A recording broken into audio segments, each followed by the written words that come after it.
Hello everyone, আসসালামু আলাইকুম। Right from a ভার্বিক্যাল two পানি। আজকের এই ক্লাসটি বিশেষ করে এইচএসসিয়ানদের জন্য খুবই গুরুত্বপূর্ণ, কিন্তু সকলের উপকারে আসবে। রাইট ফ্রম আ ভার্ব নিয়ে আমরা আরও কিছু ক্লাস নিয়ে আসবো। সেই সিরিজের আজকে প্রথম ক্লাস।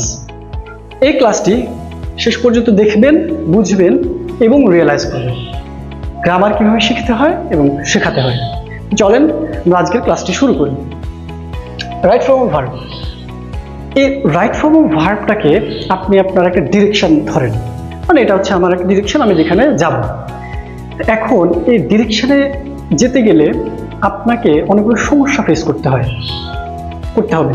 এখন আমি যদি আপনাকে সমস্যাগুলো ধরিয়ে দেই এবং সেগুলো সমাধান দিয়ে দিই, তাহলে আপনি খুব সহজে ওই পথে যখন যাবেন, সমস্যাগুলো ফেস করলে আপনি সমাধান করতে পারবেন। সেমভাবে রাইট ফর্ম অফ ভার্বটা যখন আমরা সলভ করি, তখন আমরা কিছু সমস্যায় পড়ি। এই সমস্যাগুলো আমি ধরিয়ে দিচ্ছি। এক নম্বর যে সমস্যাটা আমরা ফেস করি right form of verb solve করতে গেলে, সেটি হচ্ছে সাবজেক্ট। আমাদের যে সাবজেক্টটি, সেটি কি সিঙ্গুলার নাকি প্লুরাল। আমাদের যে সাবজেক্টটা সেটা সিঙ্গুলার নাকি প্লুরাল, এটা আমরা বুঝি না। এক সমস্যা আমরা পড়ি। নাম্বার 2, সেটা হচ্ছে যে সাবজেক্টটি থাকে সেটা কি অ্যাক্টিভে থাকে নাকি হচ্ছে প্যাসিভে থাকে। এই এক সমস্যা আমরা পড়ি। তাহলে দুটো সমস্যা, একটা হচ্ছে সাবজেক্টটা সিঙ্গুলার নাকি প্লুরাল, এটা আমরা বুঝি না। 2 নম্বর পার্টটা হচ্ছে সাবজেক্টটা কি অ্যাক্টিভে আছে নাকি প্যাসিভে আছে, এটা আমরা বুঝি না। এই দুটো সমস্যা পড়ি।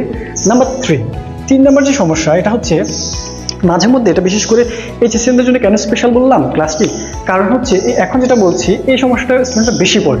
সেই সমস্যাটা হচ্ছে মাঝে মধ্যে আমাদের কিছু মোরাল যুক্ত করতে হয়। কখন যুক্ত করতে হয়, কোনটা যুক্ত করতে হয়, কিভাবে যুক্ত করতে হয়, এই জিনিসটা আমাদের স্টুডেন্টরা বুঝে না বা আমরা বুঝি না। তাহলে 3 নম্বর সমস্যাটা হচ্ছে মোরাল যুক্ত করতে হয় কিনা, মোরাল যুক্ত করতে হয়, এটা আমরা বুঝি না। নাম্বার 4 সেটা হচ্ছে অনেক সময় কিছু নেগেটিভ ওয়ার্ড যুক্ত করতে হয়, যেমন ডু নট, ডিড নট, এগুলো যুক্ত করতে হয়। তাহলে নেগেটিভ ওয়ার্ড কিছু যুক্ত করতে হয়, এটা আমাদের সমস্যা হয়, যুক্ত করতে হয়, এটা আমরা বুঝি না। নাম্বার 5, এটাও একটা দারুণ সমস্যা, সেটা হচ্ছে ইংরেজরা, মনে রাখবেন, English is not a matter of knowledge, it's a language. এটা ইংরেজদের ল্যাঙ্গুয়েজ। তারা তাদের যে স্পোকেন কিংবা তাদের রিটেনে বিভিন্ন ধরনের এক্সপ্রেশন ব্যবহার করে, যেগুলো নির্দিষ্ট প্যাটার্ন মানে নির্দিষ্ট স্ট্রাকচার। আপনি এই স্ট্রাকচার এটার বাইরে যেতে পারবেন না। এই সমস্যাটা আমাদের স্টুডেন্টরা পড়ে। রাইট আমরা রাইট ফর্ম ভার্ব সলভ করতে গেলে এই একটা সমস্যা আমরা পড়ি, সেটা হচ্ছে কিছু নির্দিষ্ট প্যাটার্ন। তাহলে এটাও একটু লিখে রাখি, নির্দিষ্ট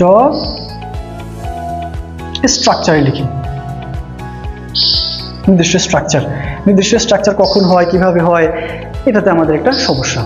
এখন যেহেতু আজকে প্রথম ক্লাস বা প্রথম পার্ট, আমি ক্লাসটাকে অনেক বেশি বড় করব না, আমি কয়েকটা জিনিস নিয়ে একটু আলোচনা করি বিস্তারিত। আমরা নেক্সট ক্লাসে কিন্তু আলোচনা করব, নেক্সট ক্লাসে আমরা বিস্তারিত প্রত্যেকটা ধরে আমরা আলোচনা করব ইনশাআল্লাহ।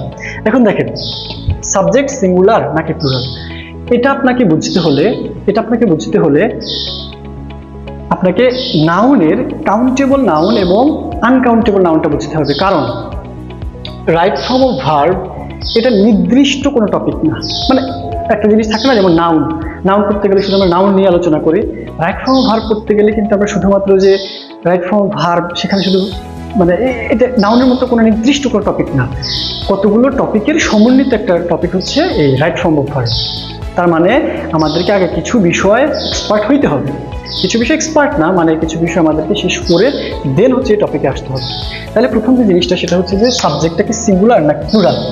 এই জিনিসটা বুঝতে হলে আপনাকে কাউন্টেবল নাউন আনকাউন্টেবল নাউনে বুঝতে হবে। দেখেন, কাউন্টেবল নাউন আনকাউন্টেবল নাউন যদি ডেফিনিশনে আসি, আমরা ছোটবেলা থেকেই একটা ডেফিনিশন শিখেছি, সেটা হচ্ছে যা গুণা যায় তা হচ্ছে কাউন্টেবল, যা গুণা যায় না তা হচ্ছে আনকাউন্টেবল। ধরেন আমি আপনাকে এইটা নিয়ে, আমাদের কাউন্টেবল আনকাউন্টেবল নিয়ে আমাদের বিস্তারিত ক্লাস আসবে, সেখানে আমি বিস্তারিত পড়াবো ইনশাআল্লাহ। এখানে যে বিষয়টা, সেটা হচ্ছে যে কাউন্টেবল নাউন যেটা গণনা করা যায়। এখন ধরেন আমি আপনাকে অল্প পরিমাণ কিছু চাল দিলাম বা হচ্ছে ডাল দিলাম। এই চাল বা ডাল আপনি কি গুনতে পারবেন না? অবভিয়াসলি পারবেন। তাহলে ডেফিনিশনটা একটু সমস্যা আছে। ডেফিনিশনটা হওয়ার কথা ছিল এরকম যে জিনিসগুলো আমরা সংখ্যা দিয়ে গুনতে পারি সেটি হচ্ছে কাউন্টেবল, যেটি আমরা সংখ্যা দিয়ে গুনতে পারি না সেটি হচ্ছে, বা সংখ্যা দিয়ে আমরা গুনি না সেটি হচ্ছে আনকাউন্টেবল। তাহলে কাউন্টেবল এবং আনকাউন্টেবলের মধ্যে পার্থক্যটা হচ্ছে, যেটি আমরা সংখ্যা দিয়ে গুনি, যেমন 1 2 3 1, এগুলো হচ্ছে সংখ্যা দিয়ে গুণা, তাহলে সেটি হচ্ছে কাউন্টেবল নাউন। আর যেটি আমরা ব্যবহার করে গুনি না সচরাচর সেটি হচ্ছে আনকাউন্টেবল নাউন। তাহলে আপনি লিখে রাখতে পারেন যে যা, আমি যদি এখানে একটু লিখে দেই, যে জিনিস অথবা যে সকল জিনিস, সে সকল জিনিসগুলো কি, সে সকল জিনিসগুলো হচ্ছে ব্যক্তিবাচক অথবা হচ্ছে বস্তুবাচক, মানে কোনো অবজেক্ট। যে সকল জিনিস সংখ্যা দিয়ে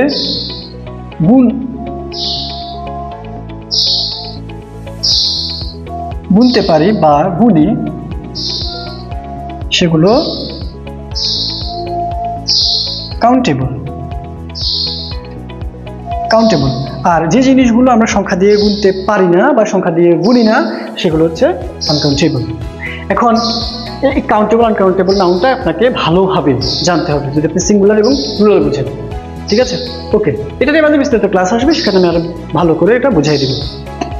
সাবজেক্ট অ্যাক্টিভ নাকি প্যাসিভ, অনেক বড় ক্লাস, এটা নিয়েও আমাদের ক্লাস আছে, ইনশাল্লাহ আসবে। সাবজেক্টটা কি অ্যাক্টিভ নাকি প্যাসিভ, আমি খুব ছোট্ট করে এখন একটু বলে দিই, একদম ইজি, একদম নর্মালি নেবেন, কারণ হচ্ছে critical thinking is simple thinking, খুব সহজে থিঙ্ক করতে হবে। সাবজেক্টটা কি অ্যাক্টিভ নাকি প্যাসিভ, অ্যাক্টিভ নাকি প্যাসিভ কেমনে বের করবেন? দেখেন, এই অ্যাক্টিভ প্যাসিভের এখানে কিন্তু ভার্বের সাথে একটা জড়িত। এখন আমরা কি করব, খুব সহজে ভার্বকে আমি প্রশ্ন করব যে এই কাজটা কে করে বা কারা করে, অথবা হচ্ছে কে করেছে বা কারা করেছে, কে বা কারা। এই কে বা কারা দ্বারা ভার্বকে প্রশ্ন করলে যদি উত্তর আসে তাইলে অ্যাক্টিভ, আর যদি উত্তর না আসে তাইলে প্যাসিভ।